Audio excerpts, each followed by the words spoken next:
It is time now for Back Pages tonight here on Sky Sports News, bringing you a first look at the sports stories in the morning's newspapers. Joining us are Jack Rosser, football reporter for The Sun, Riyadh Al-Samurai, the chief sports feature writer for the Daily Mail. Welcome along to you both, gents. We'll speak to you shortly. Let's just quickly run you through the Back Pages as we have them so far. The Guardian carries news of an angry Marc Guehi after his move to Liverpool fell through at the last minute. A story we've been covering throughout the day here on Sky Sports News. His anguish at missing out is in great contrast with the joy for Alexander Isak and Jan Wissa in getting their moves. And the Telegraph's Jason Burt says that the lesson is that bad behaviour pays off. The Express has Isak changing his tune over Newcastle as he leaves, and they report Manchester City's capture of Gianluigi Donnarumma. The I newspaper has plenty on its back page, including an absolute thrashing for England's one-day team against South Africa at Headingley.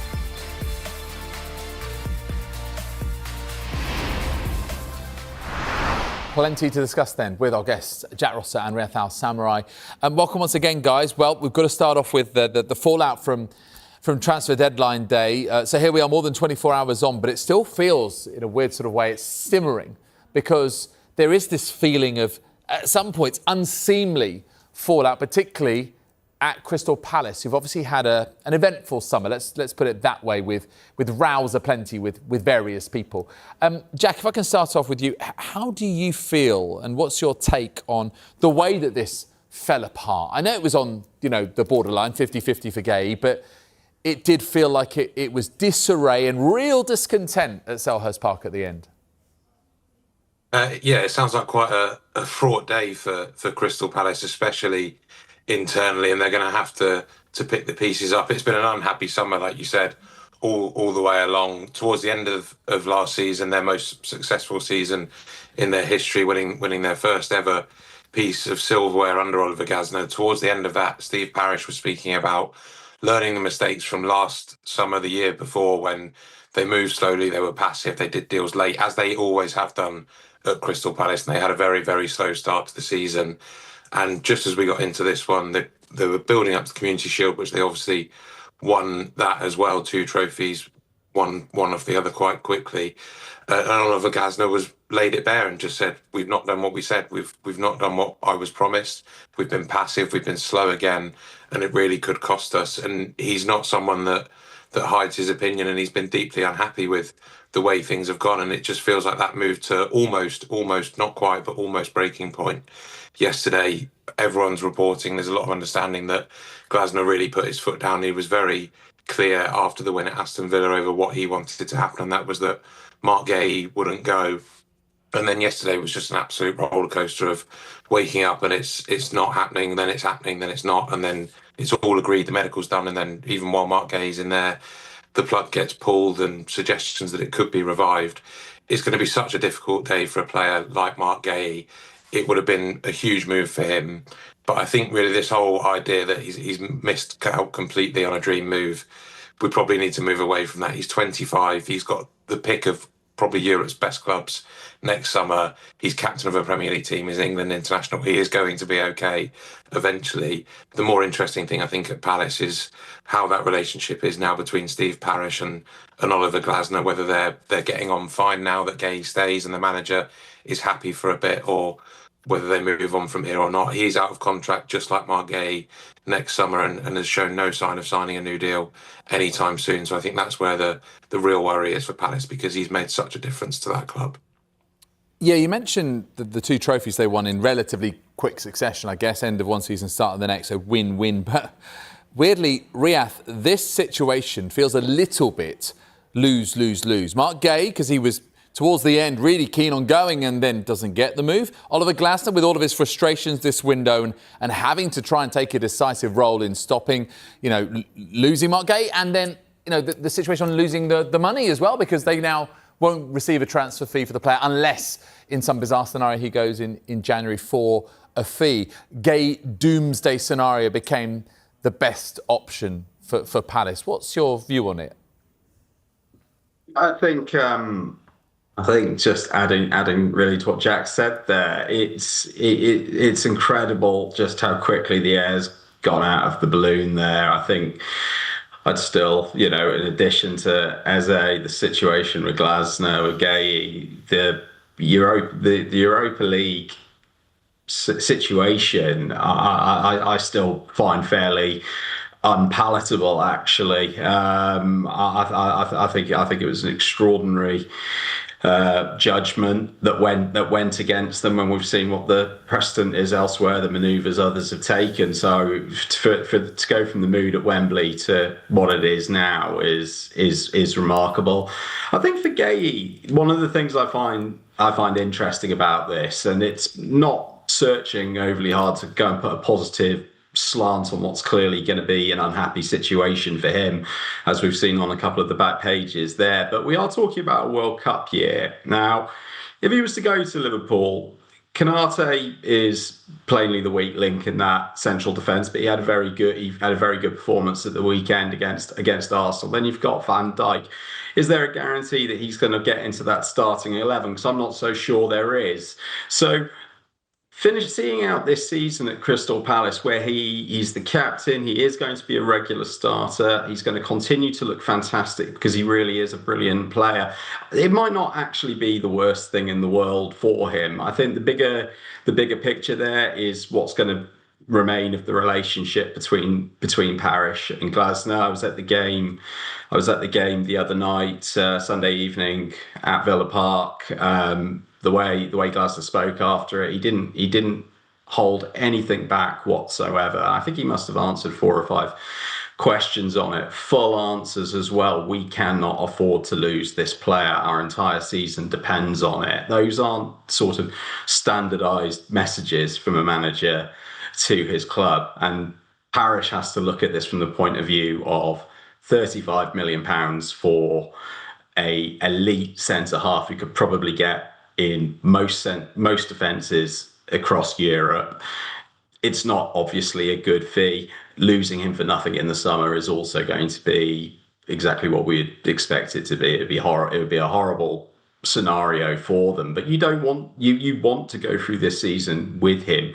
Losing Eze in the same season, I think Palace would still be too good to be in trouble, but suddenly you start to ask questions. This Wharton injury as well. All of this is snowballed into a pretty ropey scenario there. So I'd look at it more from the point of view of what they've been able to keep now. Will it keep Glasner happy? I think what Jack's saying there about him not signing his new contract suggests that they should enjoy him while they can. But he's not a guy. Given how well he's done there, I think you do everything you can to keep him happy as well. So it's an incredibly messy scenario.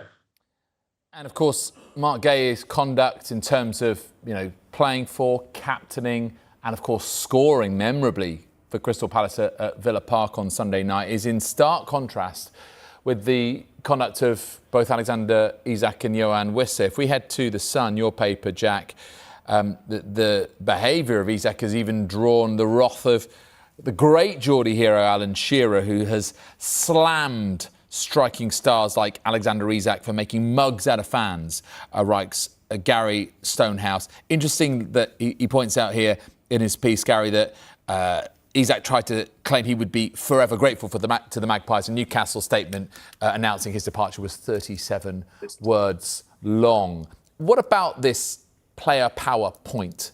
Because it does feel like the guys who have agitated for the moves have got them, and the ones that didn't, haven't. How do you see it? That is definitely one thing that's come out of this window, but there are players that behave properly. Eberechi Eze kept playing, continued playing until he got his move from Crystal Palace to Arsenal. So there are some cases against it in terms of that.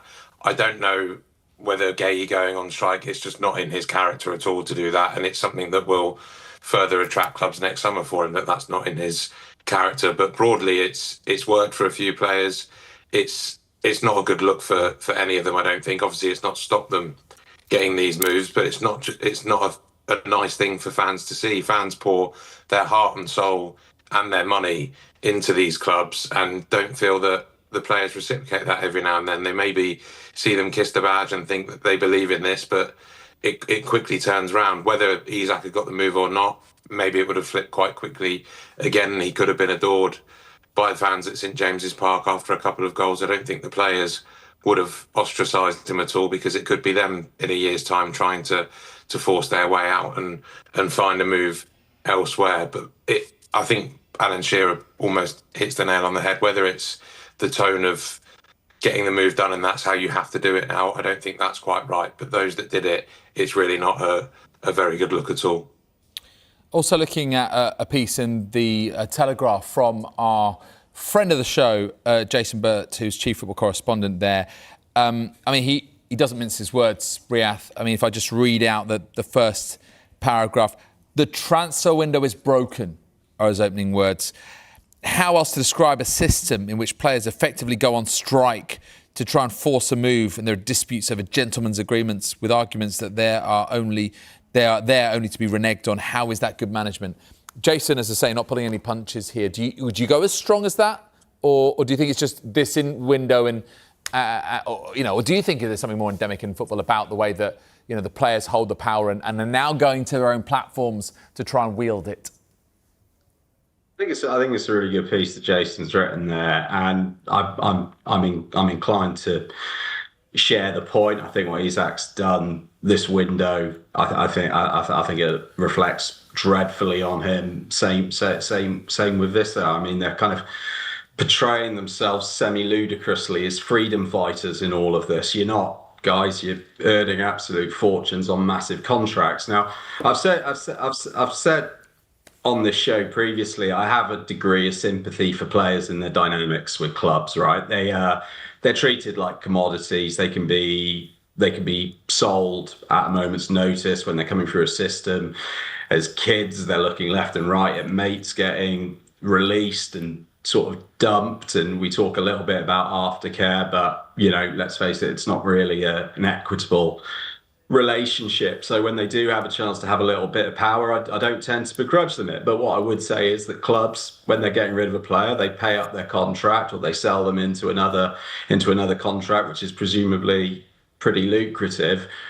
These players are downing tools. They are under contract. They are not fulfilling those contracts by refusing to play. I think it's pathetic behaviour, quite frankly. So, on that subject of player power, is it especially new? It looks that way because it's just happened in a very dramatic window, and it's every time these sagas come and go, they always leave an impression. But players have had the power. Had the power for years. We've seen that in the relationship with managers. Managers are disposed of every 8 or 9 months because you're not going to overhaul an entire squad unless you're Manchester United every summer. But it's that we have that dynamic is embedded. It just looks particularly bad in this window when the highest value player of the market has resorted to this mechanism. I think it's been interestingly Guehi. He's almost being, quite rightly, by the way, by everything I know about him, he is a great guy. He is a model professional. But let's face it, he is being praised for not robbing a bank here. It's, he's honoured his contract. Yeah. And that almost seems to be the exception to the rule, which although just let me come in a second here, Riath. In counterpoint to what you've just said, our reporter Gary Cottrell's been out in Sweden and he's chatted to Victor Gyökeres and about the Alexander Isak situation and the stance that he took. And his own point of view, of course, given his situation with Sporting and the situation with the president there, was that, well, if you're not wanted, you're treated like a piece of meat. So there is another side of it where clubs, when they hold the cards, can really force the issue that way. Nicholas Jackson's another one with Bayern Munich. Chelsea saying, oh no, hang on, Leon Delap's got an injury, you've got to come back. The guy's in limbo. He's literally caught between the clubs. I wonder, what's the role of the agent here? I mean, apart from trying to earn off the transfer, obviously. In the Telegraph, Isak agent fires parting shot is the headline there. I wonder, do they need to take more responsibility here? Is that a naive thing to say, Jack, for agents? Because obviously, they're part of the information that we gather. They're part of this show, but they're also part of the smoke and mirrors around it and the drama it creates. They're a huge part of it, and I think it's probably better for. I think Jason argues brilliantly in his piece that we need more transparency. It would be great for everyone. Even the fees yesterday on Isaac, it was 125 from one place, 130 from somewhere else. Wissa was 50, 55. Doesn't really matter, but does in terms of the wall being pulled over people's eyes and the smoke and mirrors, like you mentioned. But sort of almost going against that, it might be better if the agents did stay behind somewhere at some point, because you're starting to get now so many pushing out statements and lauding what they've done, and this is incredible and this is fantastic. And fans don't really want to hear that. Agents are paid incredibly well. Some of them do absolutely fantastic work for their clients and really push for them to get deals over the line. Agents will have been driving all over the country, all over Europe, for their players yesterday at every level, not just these huge big deals, players getting loans to championship clubs and starting their career and building a pathway for them.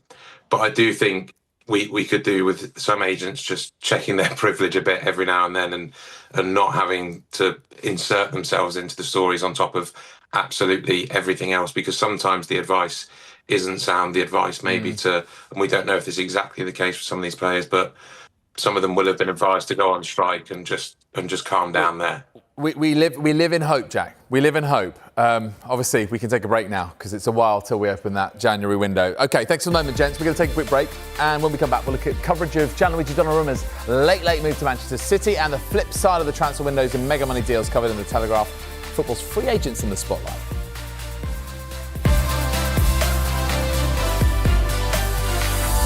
Welcome back to Jack Rosser, who is a football reporter for The Sun, and Reth Al Samurai, chief sports feature writer for the Daily Mail. Spent a lot of time on the fallout of the transfer window. Let's crack on with some other stories. We're going to stay with transfers. Brevity is our friend, guys. Gianluigi Donnarumma, Jack, from PSG to Manchester City. Kind of underreported given the drama that was going on elsewhere. How good a fit is this, given the fact that he's not exactly a ball-playing goalkeeper?